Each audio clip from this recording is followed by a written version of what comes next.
ziua! Mulțumesc frumos că ați dat curs invitații la ședința de Comitetul Județean de Situații de Urgență. Bucur să văd aproape toți colegii, cred că toți prezenți.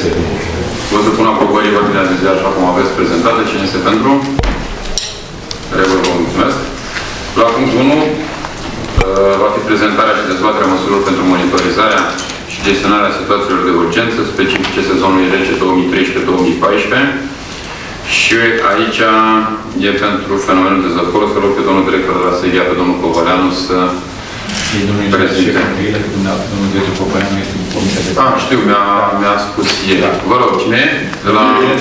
Vă rog, Program de măsuri pentru diminuarea potențialelor efecte negative ale fenomenului de zăpor pe râul Bistrița, Neamț, 2013-2014.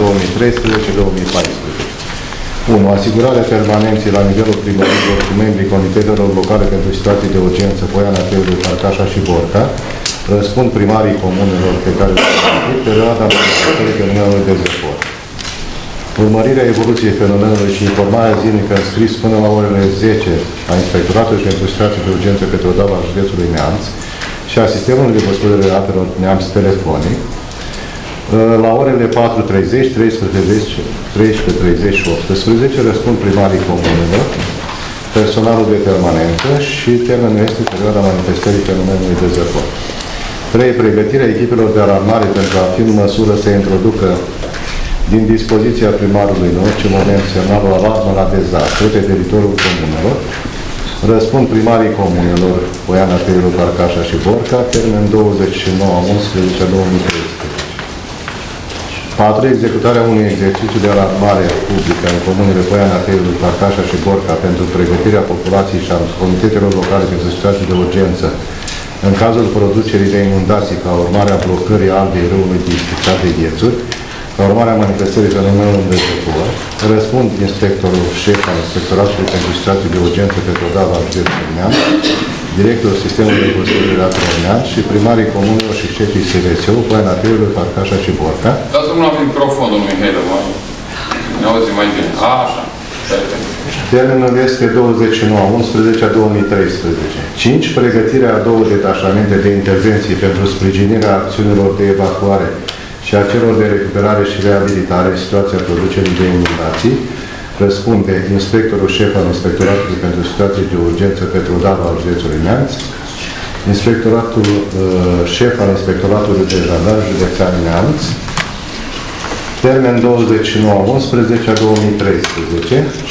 6. Verificarea potabilității apei în întâlnire aflate în zona de influență, având în vedere fenomenul de infiltrații. Răspunde directorul DSP Neamț, termen perioada manifestării fenomenului. 7. Evacuarea apei din fântâni și subsoluri în situația producerii de inundații prin revărsare. Răspund inspectorul șef al Inspectoratului pentru situații de urgență pe Teodava județului Neamț, șefii SJSU din comunele Poiana, Teului, Farcașa și Borca și termen dacă este nevoie. 8. Exploatarea acumulării topoliceni conform protocolului încheiat între Hidroelectrica Sucursală Piatra Neamț și A. Vasile Bacău.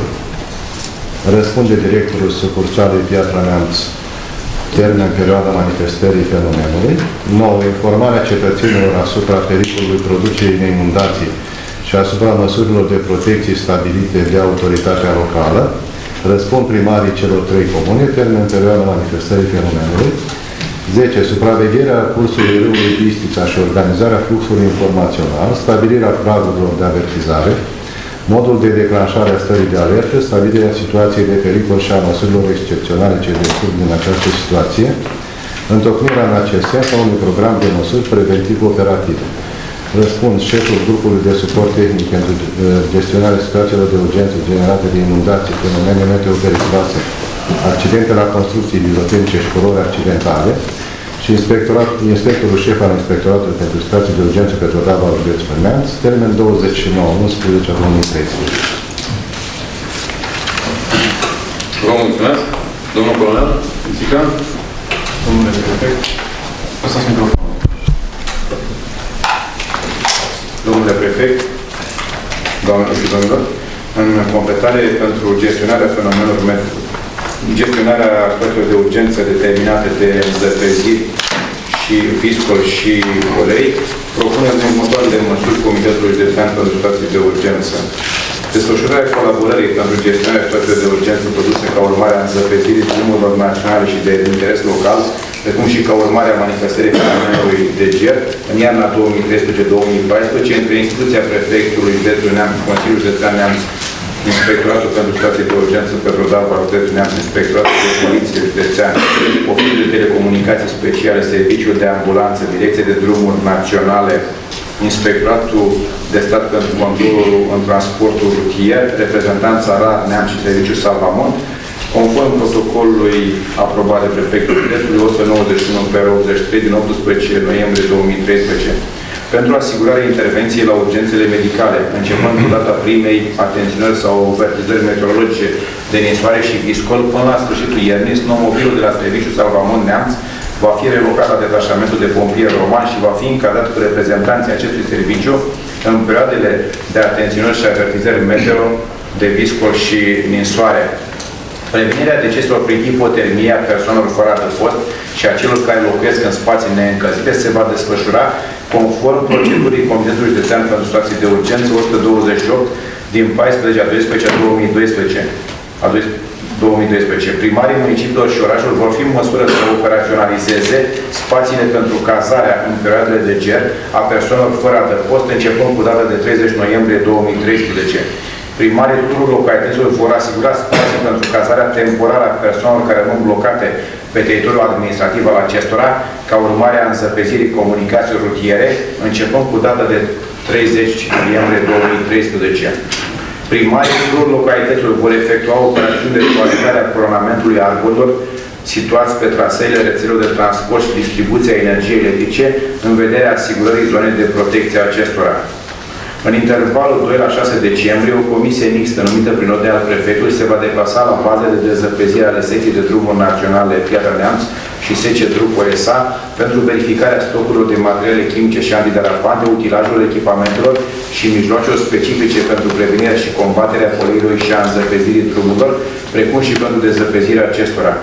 Directorii unităților de învățământ vor lua măsura suspendării cursurilor unităților de învățământ pe baza prognozelor meteorologice și a manifestării fenomenelor meteorologice periculoase specifice iernii, cu consultarea primarilor și informarea Inspectoratului Școlar al Județului Neamț și a Inspectoratului pentru situații de urgență pe Rodava al Județului Neamț, cu cel puțin 12 ore înainte de începerea cursurilor, interval în care vor fi anunțați despre această măsură elevii și cadre didactice. Consiliul Județean Neamț, Secția de Drumuri Naționale Piatra Neamț, Inspectoratul de Poliție Ion Moldova, Inspectoratul pentru situații de urgență vor pregăti specialiști pentru constituirea la ordine, începând cu data de 2 decembrie 2013, a Comandamentului Operațional Județean pentru gestionarea situațiilor de urgență specifice perioade de iarnă sau, după caz, pentru întâlnirea grupurilor operative constituite la nivelul Inspectoratului pentru situații de urgență pe Rodava al Județului Neamț și, de asemenea, ca ultim punct pe care îl avem în hotărâre, ca Inspectoratul pentru situații de urgență pe Rodava al Județului Neamț să comunice hotărârea Comitetului, instituțiilor și persoanelor interesate. Vă mulțumesc, domnul colonel.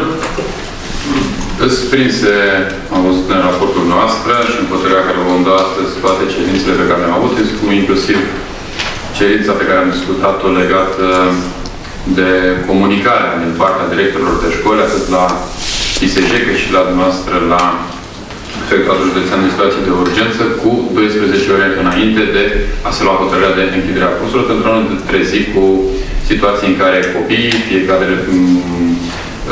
din învățământ, profesorii, să ajungă la școală, școala să fie închisă și după aia drumul la întoarcere să fie unul foarte greu sau să rămână blocați în raza respectivă.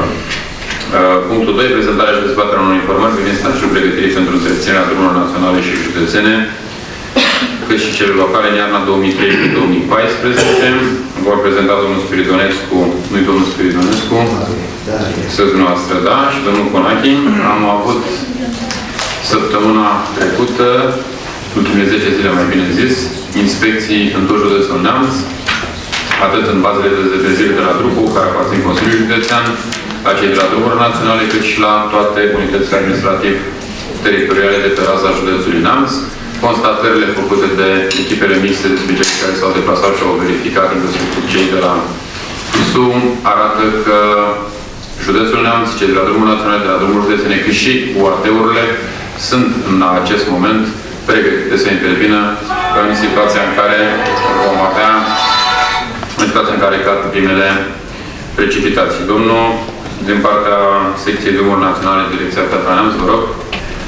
Din 406 km de rețea, avem pe ăștia 406 km de rețea, avem 4 baze de dezîncălzire, 3 în zonă de munte și una în zonă de Odiș, la Roma. S-a trecut încă din vară la punerea în ordine a rețelei de drumuri privind reparațiile, colmatările, covoare asfaltice. S-au realizat marcaje rutiere pe toată rețeaua, s-au realizat lucrări de desfundări de șanțuri, cosirii vegetații care ar putea împiedica înzăpezirea drumului. Sunt montate până la ora actuală 400 de metri panouri de parazăpesc și continuăm până la 2000 de metri care le avem în stoc. Și că solicitare încă de 2,6 km. Există, dar se pare că numai 0,8 km ne-a venit. Au fost aprobat suplimentar față de cei suplimentar care trebuie să ridicăm până la sfârșitul decembrie de la Galați. Așa. Unitățile noastre de acțiune sunt pregătite cu referire la clădiri, locuri de parcare, de poste și așa mai departe. S-a aprovizionat integral nisipul antiderapant și 66% din sare, la care ne oprim deocamdată aici, funcție de evoluția vremii pe viitor, cumpărăm mai departe, exact cum ne prevăzut în instrucții. Pentru utilajele din dotare ați primit rezerva financiară pentru a rezolva niște probleme? Da, avem tot ce ne trebuie. E foarte adevărat că în timpul controlului făcut de dumneavoastră au fost lipsuri de baterii de nu știu ce, asta nu constituie o problemă. În momentul dacă apare o urgență sau ceva, pot fi luate de pe alte utilaje care nu le folosim iarna și care acum lucrează, sunt necesare, sau pot fi cumpărate direct. Eu am făcut solicitare și eu săptămâna asta la cine interes să vă aveți în vedere alocarea unui sume de bani, ca să nu intervin doar atunci când apare o urgență, să fie pregătite. Nu vor fi probleme de acțiune. Asta este sigur. E montată semnalizarea de iarnă, carburanță avem pentru 14 zile pentru utilajele proprii, utilajele închiriate, nu se pune problema că vin cu carburanță doar. S-au făcut procesele verbale, s-au semnat protocoalele de colaborare, și eu sper să meargă treaba bine, fiindcă suntem obișnuiți să nu avem probleme. Ca idee, totuși, deși instrucția prevede de peste, la Viscol, de peste 30 de km la oră să oprește acțiunea, noi nu o să facem chestia asta. Eu zic că putem să ținem până în jur de 50 de km la oră. Depinde cum e situația. Iar la Viscol e foarte puternice, suntem pregătiți să acționăm în situații de urgență pentru bolnavi, pentru aprovizionare, pentru chestii de genul ăsta, decât pentru trafic foarte redus, pentru o intervenție în caz de incendiu, eu știu, căderi de tensiune, de stil, să putem deschide drumul. Deci nu s-a pus niciodată problema asta să nu acționăm. În regulă, domnul de la Drumul Județene. Cu permisiunea dumneavoastră o să dau citire informării privind asigurarea circulației rutiere pe drumurile județene în perioada 2013-2014.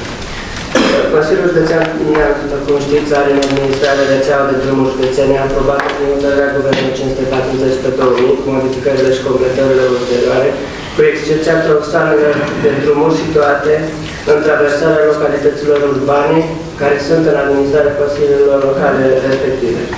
Activitatea de întreținere pe timp de iarnă, ce are în vedere asigurarea viabilității drumurilor în această perioadă, se realizează în conformitate cu prevederile din normativul privind prevenirea și combaterea înzăpezirii drumurilor publice. indicativ 525 pe 2013, același aprobat prin ordinul 289 pe 2170 pe 2013, același indicativ care este obligatoriu pentru drumurile naționale, este recomandat și pentru autoritățile locale, respectiv drumurile județene.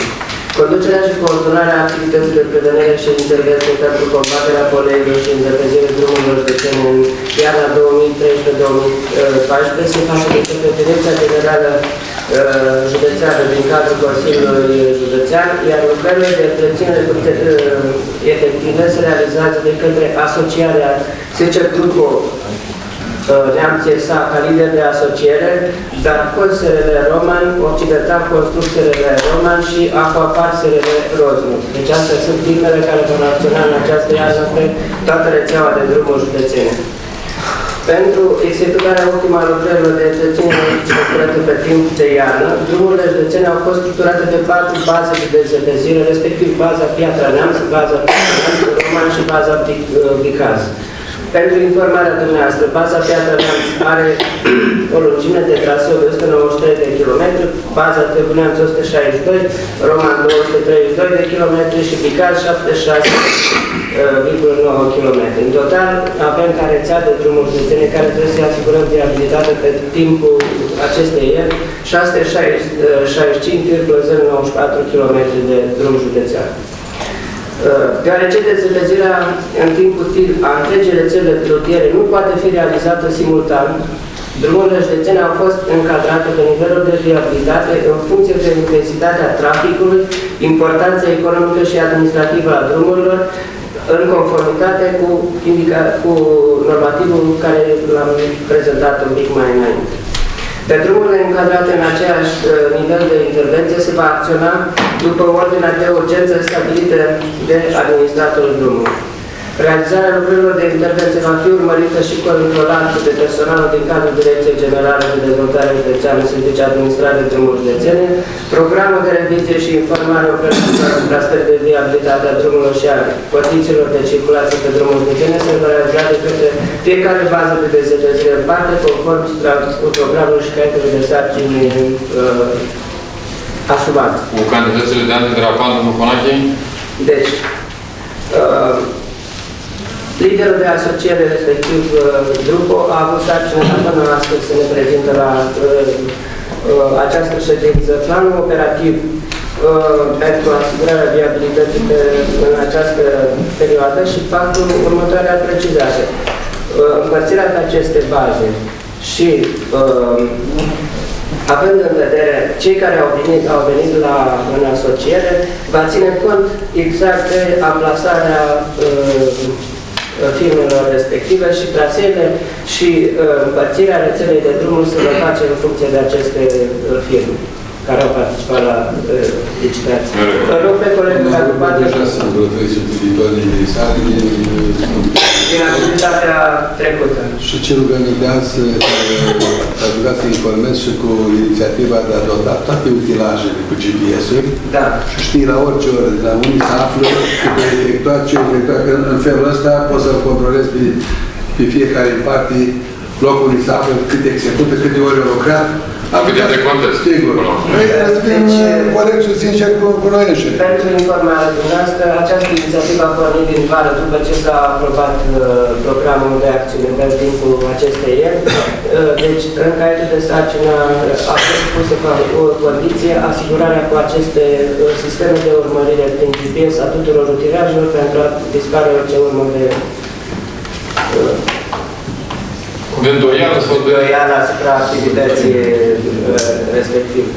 Nu, trebuie să facem la prima vedere o analiză cu creierul în mână.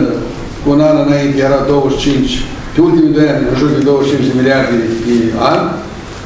Și iernile nu au fost de intensitate iernii de anul trecut, dar știm cum a fost. Și anul trecut cât a costat? 17 și ceva și plus ceva, 19 miliarde. Și acolo eu am abținere de mele de niște chestii, dar dacă putem dota cu criterii de stat cu cei care vin să aibă și dumneavoastră.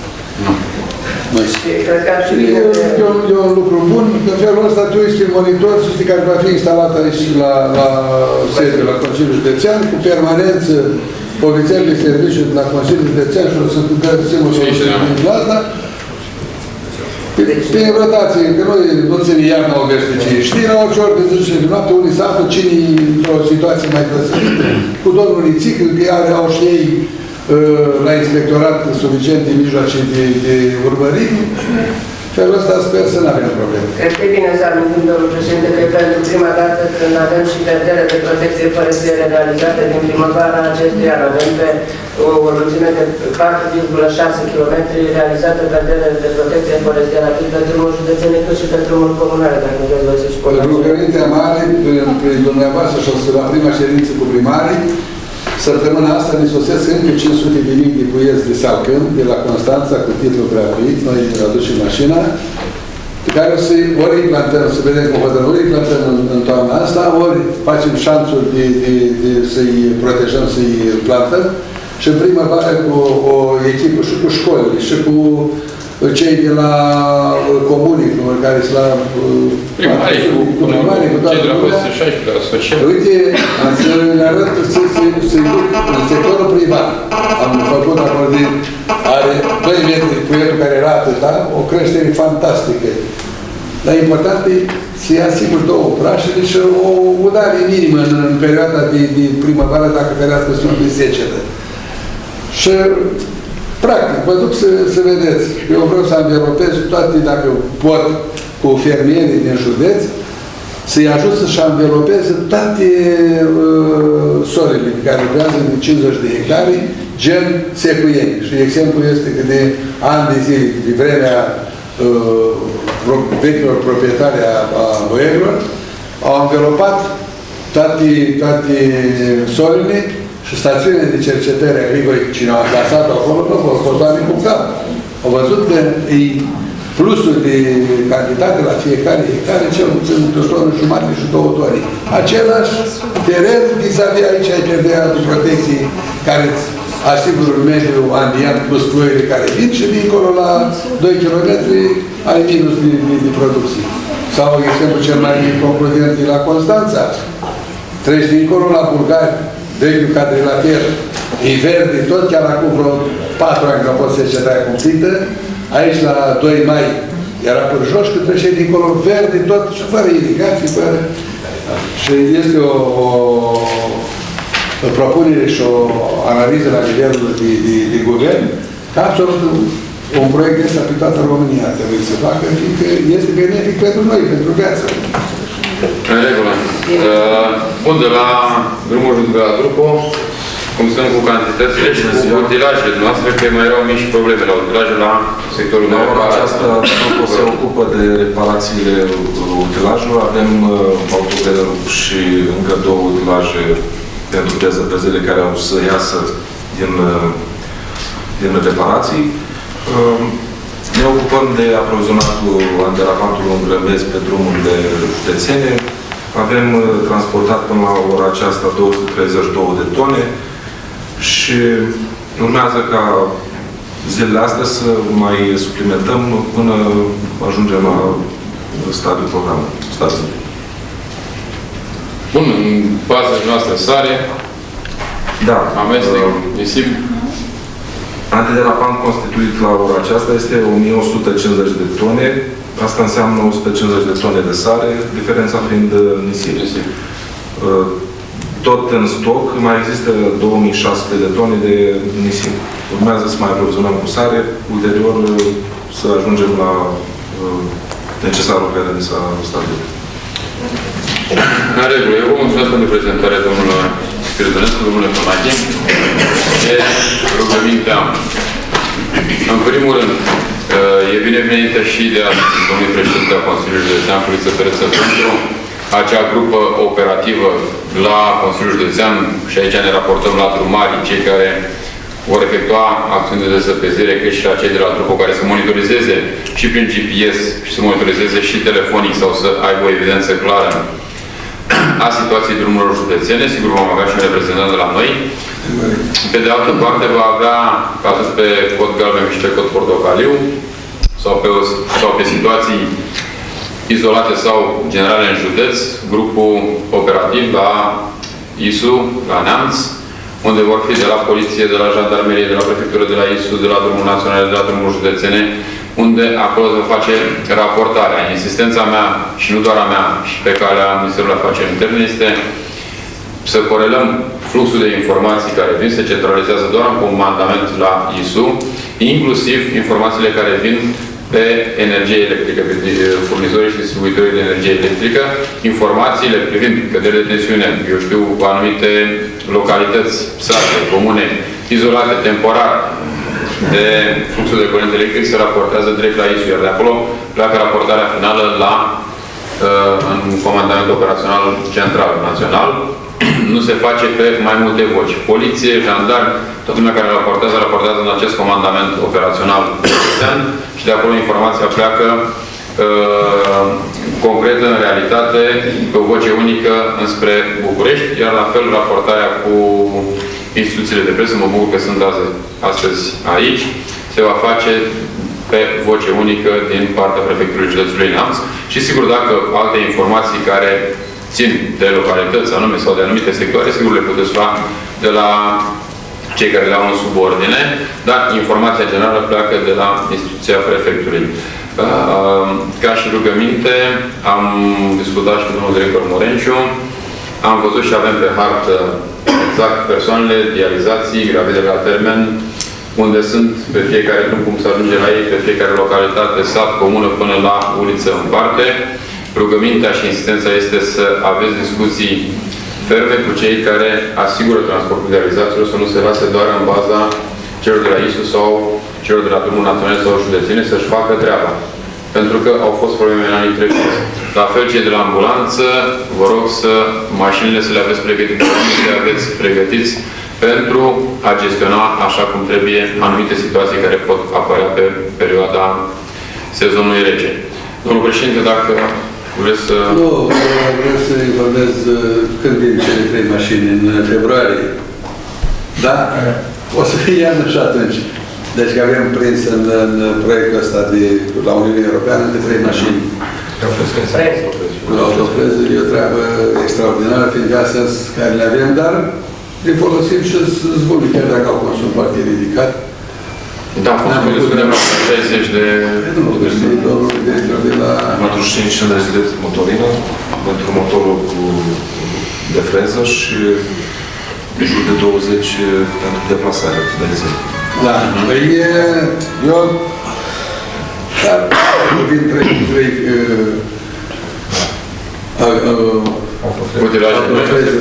noi, zic eu, dacă atâția ani de zile și-au lucrat numai cu...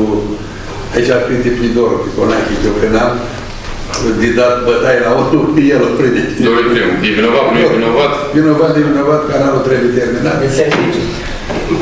Vinovatul de serviciu. Apropo de vinovat, sigur că l-au condamnat pe un țigan tot la canal și i-a dat cuvântul. Deci, onoratul să vinovat de vinovat, canalul trebuie terminat, așa și ascultați la treaba cu dezăpezirea trebuie făcută, trebuie. În regulă, dacă nu mai sunt alte discuții sau intervenții din partea noastră, dacă nu mai sunt, o supun spre aprobare și spre vot proiectele prezentate astăzi în Comitetul Județean de Situații de Urgență. Cine este pentru? Vă mulțumesc. Împotriva, abțineri nu sunt. Vă mulțumesc. Declarăm să... Ori la muncă.